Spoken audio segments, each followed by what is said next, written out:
Noong madaling araw ng ika-6 ng Oktubre 2025, habang sumisilip ang araw sa makipot na iskinita, abala na sa pang-araw-araw na buhay ang mga kalye ng Yangon, Myanmar. Mahalo ang mga ugong ng mga motorsiklo sa huni ng mga nagtitinda sa kalye. Sa labas ng Beautyland Hotel sa 32nd Street, isang kakaibang kaguluhan ang nagsimulang lumitaw. Noong una, kakaunti lang ang huminto, ngunit mabilis itong lumaki hanggang sa mahigit 100 tao. Nakatingala sila sa ika-5 palapag ng hotel. Nakasabit sa makitid na pasamano ang isang asul na plastic bag sa pagitan ng mga air conditioning unit. Napansin ng lahat ang punit sa bunganga ng bag at mula rito ay lumalabas ang isang maputlang braso ng tao, nakalambitin at walang galaw. Dumampi ang hangin sa umaga at dinala nito ang amoy ng dugo at pagkabulok pababa sa kalye. Nang amuyin ito, nanginig sa takot ang mga tao. Sa loob ng hotel, natagpuan ng isang kawani ng paglilinis ang bag habang naglilinis sa bawat palapag. Nang makita niya ang nakasabit, natakot siya at agad na hinarap ang manager. Agad naman na tumawag ang hotel ng pulis. Isa-isang kinuha ng mga dumadaang tao ang kanilang telepono upang iulat ang insidente. Eksaktong 10:20 ng umaga, dumating ang pulis mula sa Batatang District kasama ang Criminal Investigation Department. Agad silang naglagay ng security perimeter sa ika-5 palapag. Kasabay nito, dumating ang mga bombero at naglagay ng mataas na hagdan upang maabot ang balkonahe at masuri ang bag. Dahan-dahang umakyat ang mga investigador gamit ang hagdan habang nakasuot ng guwantes at maingat. Pinutol nila ang lubid na nakatali sa bag at nang mabuksan ito, nakita nila ang bangkay ng isang dalaga na hiwa-hiwalay sa 3 piraso. Basang-basa ng dugo ang kanyang damit at maraming malalalim na sugat sa kanyang katawan. May nawawalang bahagi ng panloob na organo at ang kaliwang hita ay hiwarin ng maayos. Ayon sa forensic team, ang biktima ay babae, 20 hanggang 25 taong gulang at pinatay noong nakaraang gabi.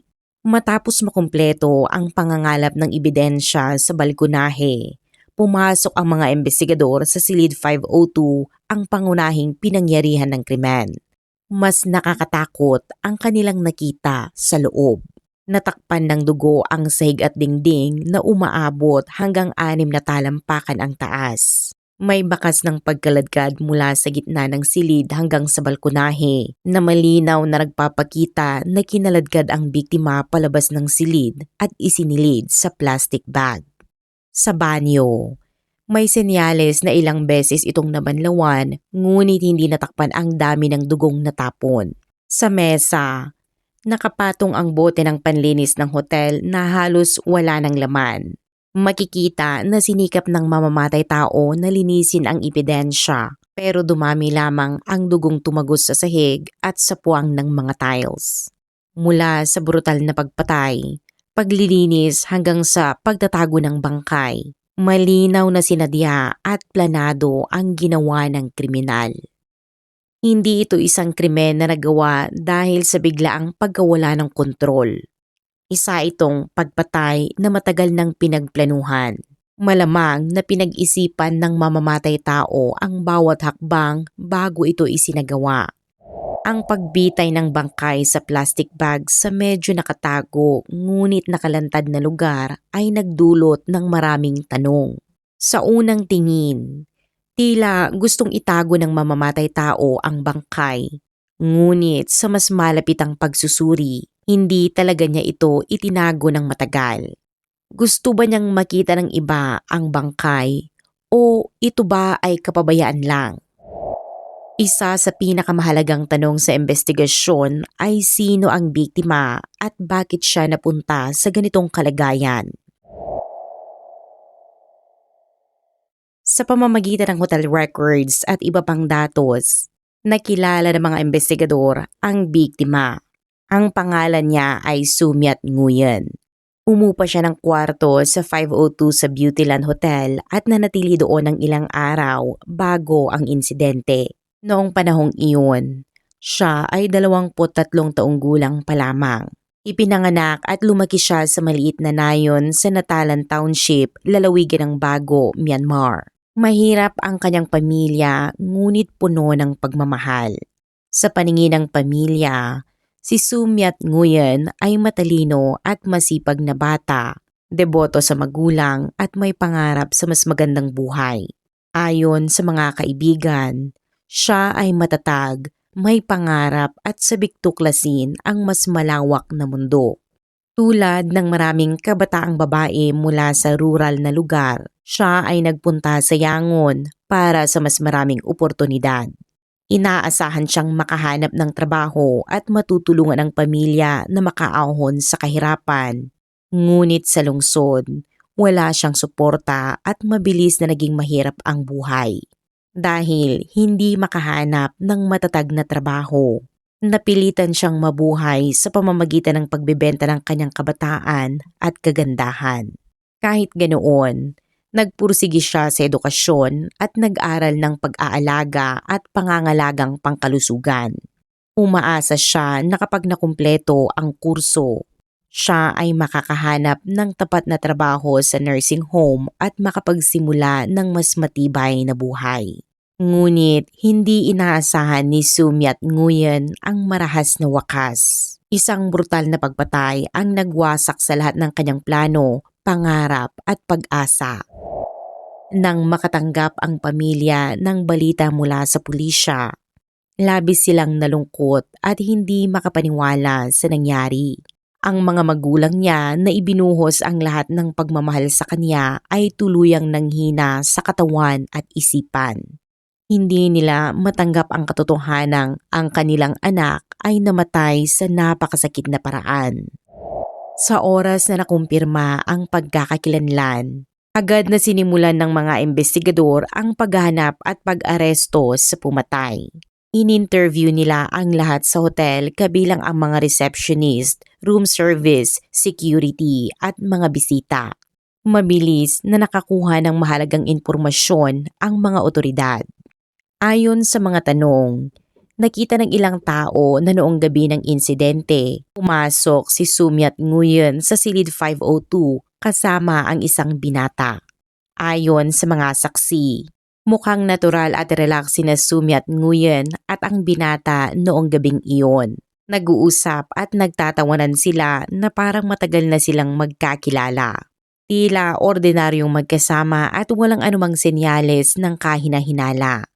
Dahil sa impormasyong ito, naging mas malinaw ang lead ng kaso. Ang simpleng paghahanap sa misteryosong lalaking pumasok sa room 502 kasama ang biktima ay naging susi upang matukoy ang pumatay.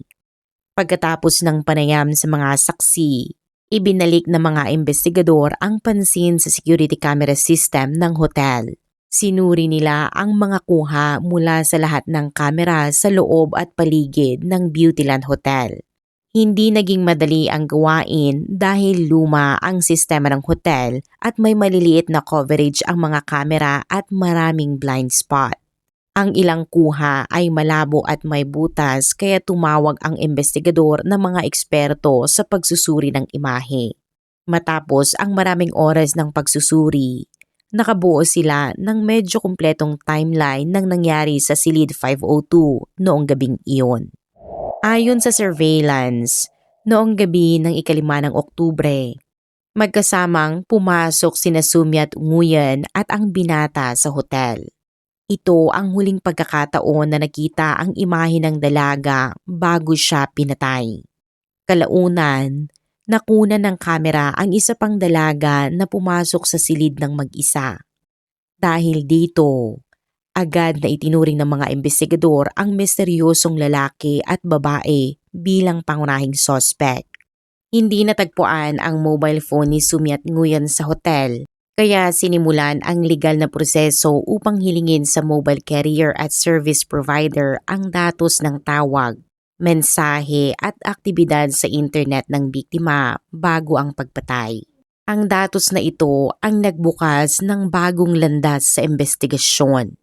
Lumabas sa pagsusuri na madalas gamitin ni Sumyat Nguyen ang Telegram messaging app at nakipagpalitan ng mensahe sa isang hindi kilalang account sa channel na tinatawag na Leader. Isang lalaki ang nag-alok na magbayad kapalit ng pribadong pagkikita. Matapos ang palitan, pumayag ang biktima at nagkasundo silang magkita sa 5 ng Oktubre sa Beautyland Hotel. Gamit ang metadata mula sa account sa Leader Channel, sinubaybayan ng mga investigador ang IP address upang matukoy ang lokasyon at tunay na pagkakakilanlan ng misteryosong account. Inaghambing din nila ang datos sa public information mula sa Facebook, Instagram at online forum. Natukoy nila ang isang kahina-hinalang IP address sa pampublikong lugar sa Dagon Township, Yangon. Nang ihambing ito sa imahe ng suspect mula sa hotel cameras, nakumpirma nila ang totoong pagkakakilanlan ng lalaki. Sa pamamagitan ng social network ng lalaki, nakilala rin nila ang babaeng pumasok sa room 502 matapos ang pagpatay. Bago sumikat ang araw noong 7 ng Oktubre, isinagawa ang malawakang operasyon ng pag-aresto at sa loob ng 24 na oras matapos matuklasan ang kaso. 2 pangkat ng pulisya ang sabay-sabay na umalis sa magkaibang lokasyon. Ang unang pangkat ay sinalakay ang isang lokasyon sa Dagon Township at naaresto ang pangunahing lalaki na nagngangalang Ong Kan Kiao Zin. Kasabay nito, naaresto rin sa Bahan Township ang babaeng sospek na kanyang kasintahan na nagngangalang Aman Ong. Sina Ong Kan Kiao Zin at Aman Ong ay parehong 18 taong gulang. Sa kanilang mukha, makikita ang kabataan at inosenteng anyo kaya mahirap paniwalaan na may kaugnayan sila sa brutal na kaso ng pagpatay. Nang arestuhin sila, nanatili silang kalmado at walang ipinakitang pagtutol, pagkabigla o takot. Matapos ang pag-aresto, inalughog ng pulisya ang bahay ni Ong Kan Kiao Zin. Nakumpiska ang damit na suot niya noong gabi ng krimen na may tuyong mantsa ng dugo. At sa pagsusuri ng DNA, nakumpirma na tumutugma ang dugo sa biktima. Nakumpiska rin ang 3 mobile phone at isa rito ay pag-aari ni Sumyat Nguyen. Sa unang interogasyon, inamin ni Ong Kan Kiao Zin ang lokasyon kung saan niya itinapon ang mga sandata. Matapos ang kanyang pahayag, nakuha sa ilog ang 2 kutsilyong ginamit sa krimen. Kinumpirma ng forensic examination ang DNA ni Sumyat Nguyen sa mga ito kaya walang alinlangan na siya ang gumawa ng pagpatay. Sinimula ng investigador ang pagtatanong sa 2 sospek tungkol sa motibo habang ikinukwento ni Ong Kan Kiao Zin ang kanyang ginawa. Nanatiling tahimik ang silid. Kalmado at halos malamig ang tono niya habang inilalarawan ang madugong detalye. Wala siyang ipinakitang anumang emosyon o pagkabalisa. Ayon sa kanya, matagal na niyang napalubog ang sarili sa mararahas na video, brutal na video game at pelikula tungkol sa pagpatay. Paulit-ulit niyang pinag-aralan ang mga plano at galaw ng mga kriminal. Unti-unti, naghalo ang kanyang pantasyang marahas at totoong buhay sa isipan niya.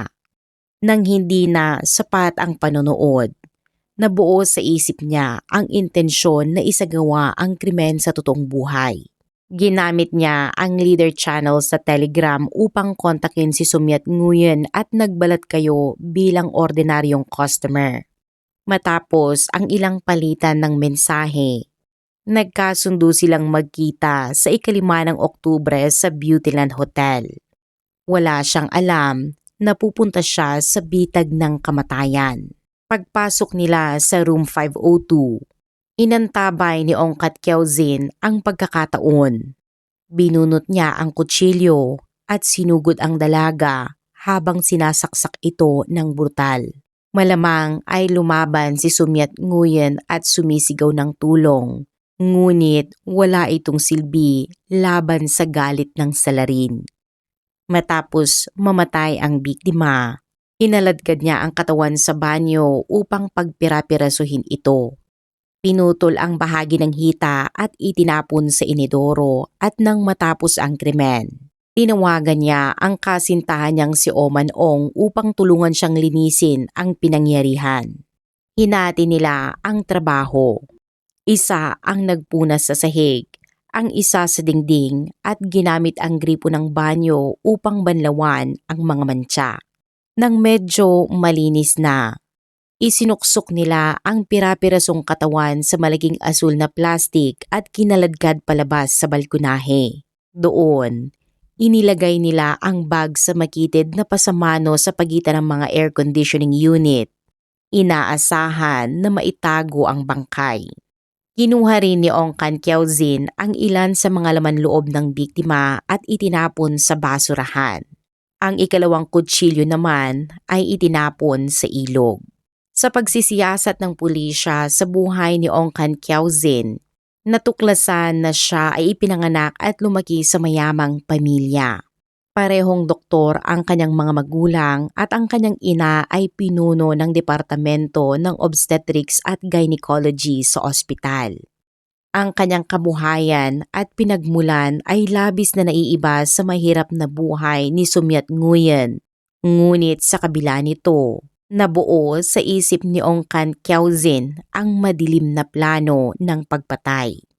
Sa paningin ng mga nakapaligid, si Ong Kan Kiaozin ay tila tahimik, introvert at medyo nakahiwalay. Bihira siyang makihalubilo sa iba kaya walang nakahula na sa likod ng kanyang ordinaryong anyo ay nagtatago ang mga kaisipang madilim at baluktot. Kalaunan, nakumpirma ng malalim na investigasyon ng pulisya na totoo ang kanyang mga pahayag tungkol sa pagkalulong sa marahas na nilalaman online. Nang suriin ng mga eksperto ang kanyang kasaysayan sa web at panonood ng video, lumabas na matagal na siyang adik sa marahas na video game at pelikula tungkol sa krimen at pagpatay. Nagpakita rin siya ng labis at halos patologikal na obsesyon sa karahasan. Marami ang naniniwala na kahit ipinanganak sa mayamang pamilya, siya ay kulang sa atensyon at gabay ng mga magulang. Nabuhay siya sa sariling mundo at lumayo sa realidad, kaya naging madali siyang malinlang ng mapaminsalang impormasyon sa internet. Ang trahedya ay hindi sanhi ng iisang bagay lamang, kundi resulta ng kombinasyon ng maraming salik sa paglipas ng panahon. Bagamat mayaman ang pamilya at parehong doktor ang kanyang mga magulang, hindi nito natugunan ang kanyang emosyonal at psikolohikal na pangangailangan. Madalas abala ang mga magulang sa ospital, kaya bihira nilang makasama si Ong Kan Kiaozin. Dahil dito, hindi nila napansin ang tahimik na pagbabago sa kanyang pag-iisip bago lumala ang lahat. Ayon sa ilang eksperto, maaaring mayroon siyang malalim na psikolohikal na karamdaman na hindi nasuri o nagamot. Matapos mabunyag ang kaso, lumabas ang isang larawan ni Ong Kan Kiaozin kasama ang isang babae sa isang donation event. Maraming netizen ang agad na inisip na si Aman Ong iyon, ngunit ang babaeng iyon ay dating kasintahan niya. Ipinahayag ng dating kasintahan na nagpakita si Ong Kan Kiaozin ng karahasan habang magkasama sila, kaya sila ay naghiwalay.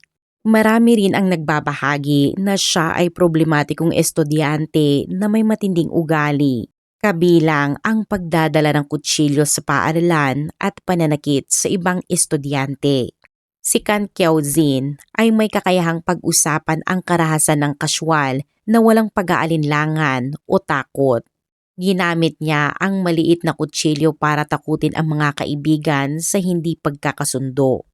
Sa social media, makikita ang maraming senyales ng kanyang agresibong pag-iisip at nakakabahalang paghihiganti.